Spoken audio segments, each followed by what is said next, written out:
दोस्तों नमस्कार। आज हम भारतीय संविधान के भाग 4 राज्य के नीति निर्देशक तत्वों के बारे में अध्ययन करेंगे। इन्हें अंग्रेजी में डायरेक्टिव प्रिंसिपल ऑफ स्टेट्स अर्थात शॉर्ट में डीपीएसपी भी बोला जाता है। तो भारतीय संविधान का ये आर्टिकल है 36। इसमें परिभाषा दी गई है।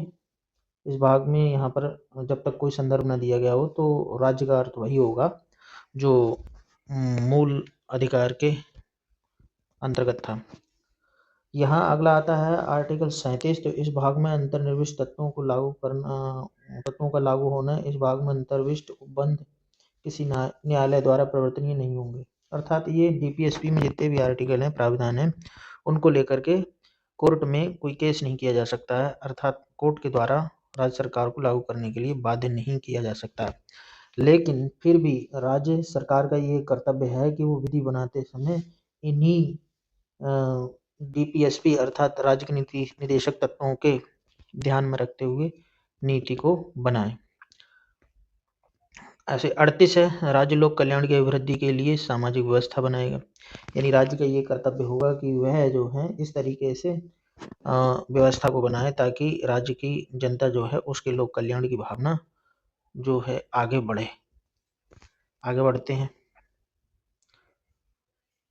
यानी सभी के लिए समान अवसर और सभी का आत्मसम्मान और सभी सुविधाओं प्रतिष्ठा को ध्यान में रखना ये राज्य का कर्तव्य है। 39 देखेंगे, राज्य द्वारा निर्धारित 39 आर्टिकल 39 है, राज्य द्वारा अनुसरणीय कुछ नीति तत्व हैं इसमें दिए गए हैं। इसमें बताया गया है कि आर्टिकल 39 क्लॉज का पुरुष और स्त्री सभी नागरिकों को समान रूप से जीविका के पर्याप्त साधन प्राप्त करने का अधिकार हो। और क्लॉज खा में बताया गया है समुदाय के भौतिक संसाधनों का स्वामित्व नियंत्रण इस प्रकार बंटा हो कि सामूहिक हित का सर्वोत्तम रूप से साधन हो। यानी कि जो भी भौतिक संसाधन है इस प्रकार से उसका वितरण हो जो कि सभी को सही तरीके से प्राप्त हो, उसका लाभ सबको मिल सके। आर्थिक व्यवस्था इस प्रकार से चले कि धन और उत्पादन के साधन सर्वसाधारण के लिए अहितकारी संकेंद्रण न हो। यानी कि सारी व्यवस्था साधन संसाधन इस प्रकार से चले कि जो है कुछ ऐसा ना हो कि कोई व्यक्ति जो है अपने जो है धन बल का प्रयोग करते हुए कहीं एक जगह स्टोर कर ले और लोगों को उसके प्रति प्रताड़ित करे। ऐसे क्लॉज घा में देखेंगे तो पुरुषों और स्त्रियों दोनों को समान कार्य के लिए समान वेतन का प्रावधान किया गया है। और ये आर्टिकल चल रहा है हमारा 39। आगे देखेंगे, अब अगला है इसमें पुरुष और स्त्री कर्मकारों के स्वास्थ्य, शक्ति तथा बालकों की सुकुमार अवस्था का दुरुपयोग न हो। आर्थिक आवश्यकता से विवश होकर नागरिकों को ऐसे रोजगारों में न जाना पड़े जो उनकी आयु और शक्ति के अनुकूल न हो। यहाँ पे बताया गया है कि ऐसे परिस्थितियों में किसी व्यक्ति, स्त्री या बालक को कार्य न करना पड़े जिससे वह उसकी जो है शक्ति, उसकी आयु और उसका स्वास्थ्य बहुत गंभीर रूप से प्रभावित हो जाए।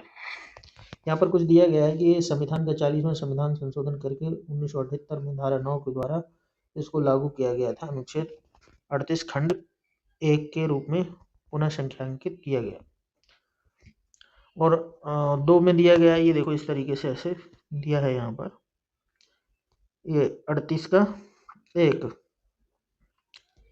ये 1978 के संविधान संशोधन में और 2 जो है ये 44वें संविधान संशोधन 44वें संविधान संशोधन 1978 की धारा 9 के द्वारा अंत स्थापित किया गया। आगे बढ़ते हैं, यहाँ भाग 4 का अगला ये 38 आर्टिकल का ये चा क्लॉज है। इसमें देखेंगे, बालकों को स्वतंत्र और गरिमामय वातावरण में स्वस्थ विकास के अवसर और सुविधाएं दी जाएं और बालकों और अल्पवय व्यक्तियों की शोषण से तथा नैतिक और आर्थिक परित्याग से रक्षा की जाए। यानी कि सभी जो कमजोर लोग हैं, बच्चे हैं चाहे बालक हैं, तो उनका इस तरीके से प्रावधान किया जाए कि उनका कोई परित्याग ना कर दे और उनका किसी तरीके से कोई शोषण न हो। अब 39 का ये संविधान संशोधन द्वारा जोड़ा गया है। तो 39 का में क्या दिया गया, समान न्याय और निःशुल्क विधिक सहायता। यह राज्य यह सुनिश्चित करेगा कि विधिक तंत्र द्वारा काम इस प्रकार काम करे कि समान अवसर के आधार पर न्याय सुलभ हो और वह विशिष्टता यह सुनिश्चित करने के लिए आर्थिक या किसी अन्य निर्योग्यता के कारण नागरिक द्वारा न्याय प्राप्त करने के अवसर से वंचित ना रह जाए। और यानी कि सभी के लिए, अगर कोई न्यायपालिका के पास जाने में सक्षम नहीं है तो सरकार या राज्य उसके लिए इस तरीके की सुविधा प्रदान करेगा, ताकि वो जो है अपनी न्याय प्राप्त करने के लिए न्यायपालिका के समक्ष जा सके। नंबर 40, आर्टिकल नंबर 40 है, इसमें ग्राम पंचायतों के गठन की बात की गई है। यहाँ पर ग्राम पंचायतों का संगठन करने के लिए कहा गया और राज्य इस तरीके की उन्हें शक्तियां प्रदान करेगा ताकि वो शासन की इकाइयों में कार्य करने हेतु आवश्यक हों।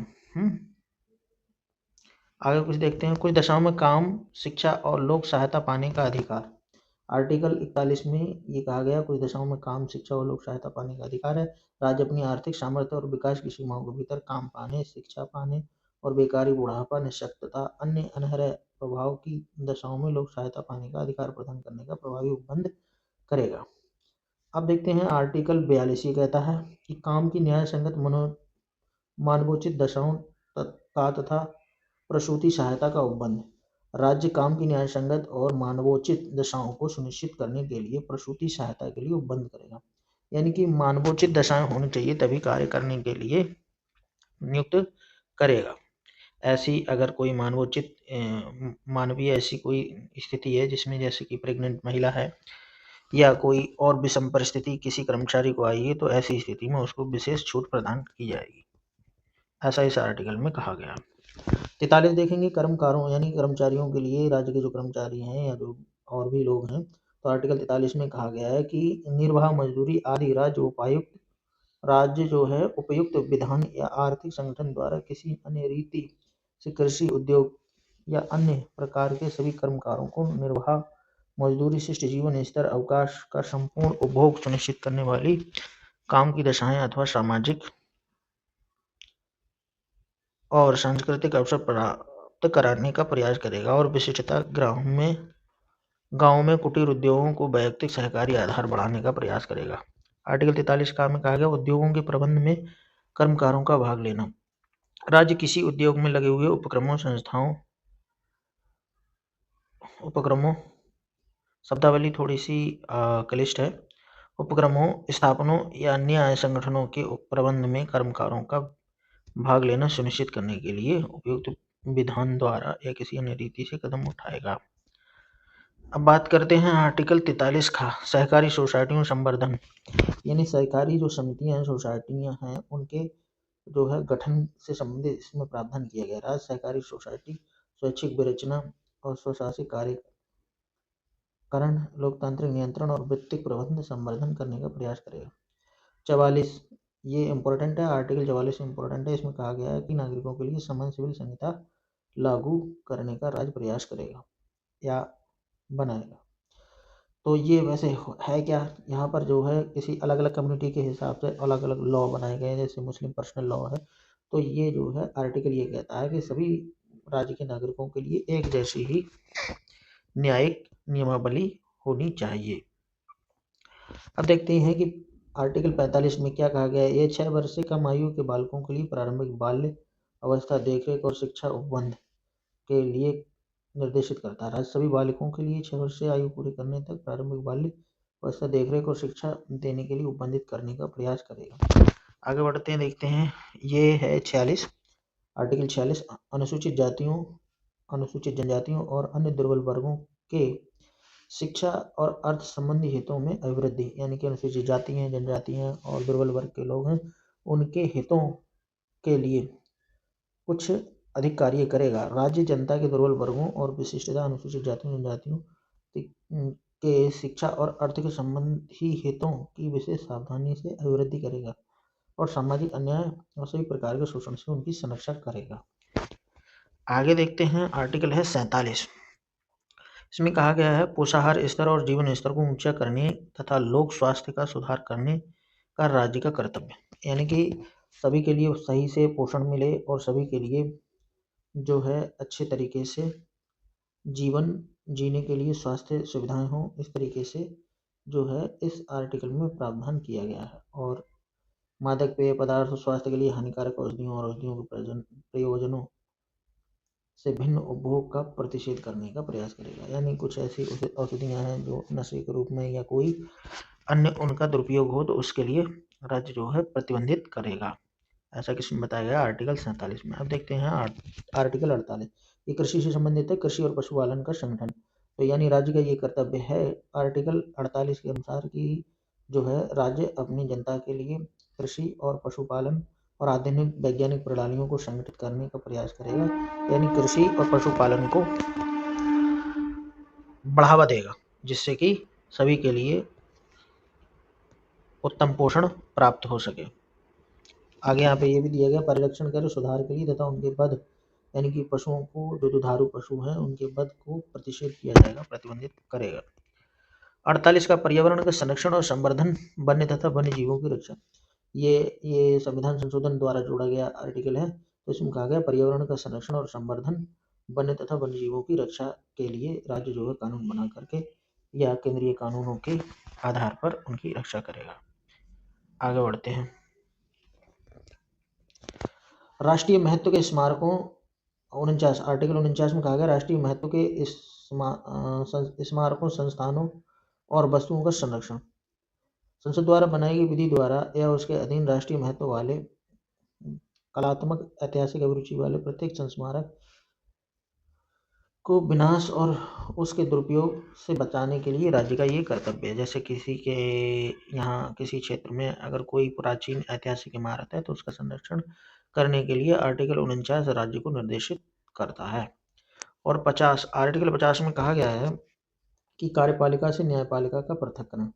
तो ये जो है राज्य स्तर पर भी और जो है केंद्रीय स्तर पर भी जो है कार्यपालिका और न्यायपालिका अलग रहेगी, उसकी शक्तियाँ अलग होंगी, ऐसा इस आर्टिकल में बता दिया गया है। कार्यपालिका क्या होती है? कार्यपालिका बोले तो मंत्रिपरिषद यानी सरकार, राज्य है तो राज्य की सरकार और केंद्र है तो केंद्र की सरकार। तो न्यायपालिका क्या है? हाई कोर्ट, न्यायालय, हाई कोर्ट के न्यायालय और जो है सुप्रीम कोर्ट। तो हाई कोर्ट और सुप्रीम कोर्ट जो हैं इनकी शक्तियाँ जो हैं सरकार के अधीन नहीं है, वो अपने आप में स्वतंत्र निकाय हैं और वो पृथक निकाय हैं।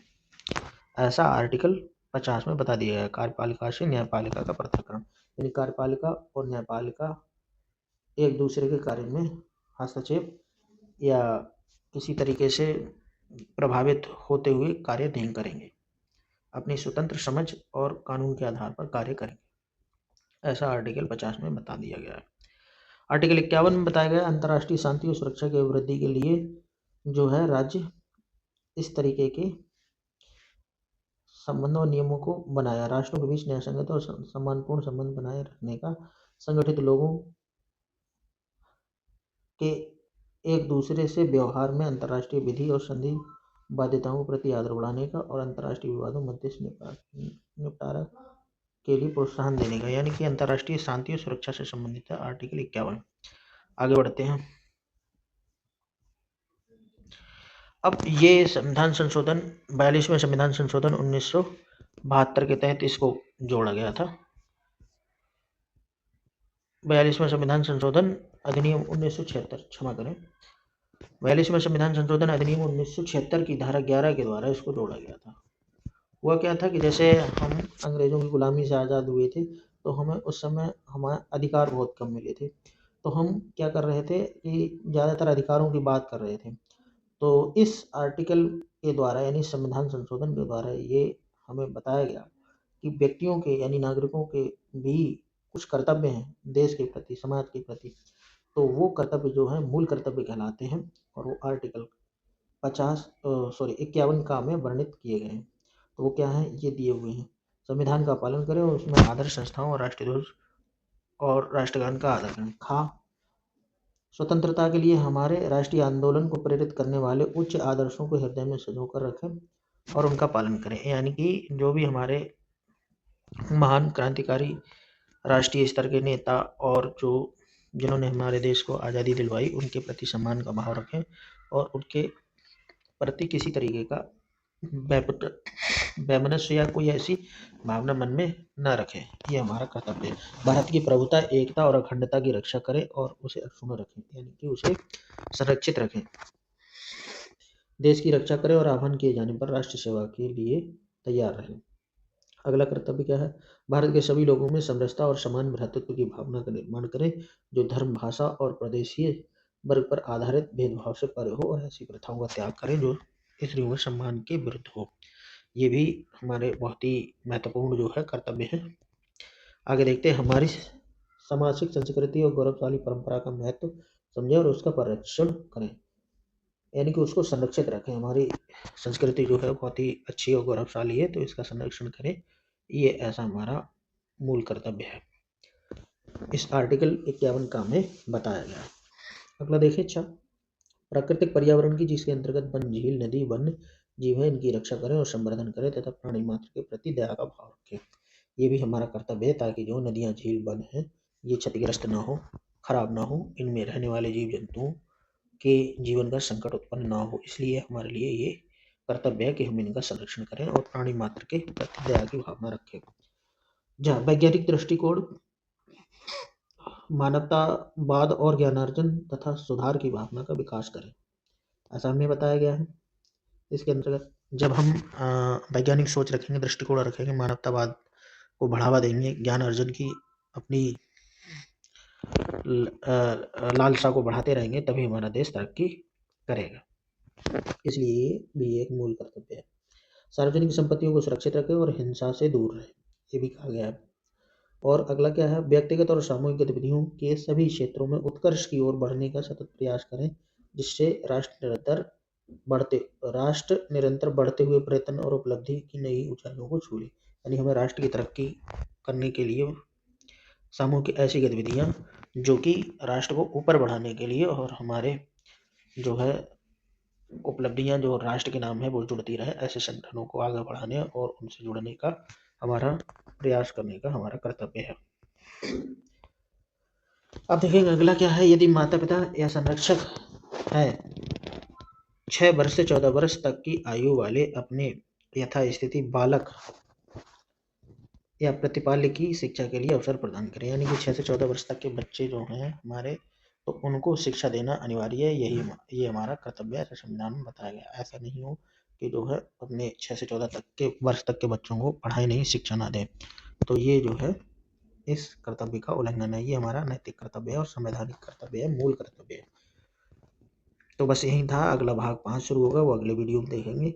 आपने यहाँ तक वीडियो देखा, बहुत बहुत धन्यवाद। चैनल को लाइक करें, सब्सक्राइब करें और दोस्तों के साथ शेयर करें। धन्यवाद।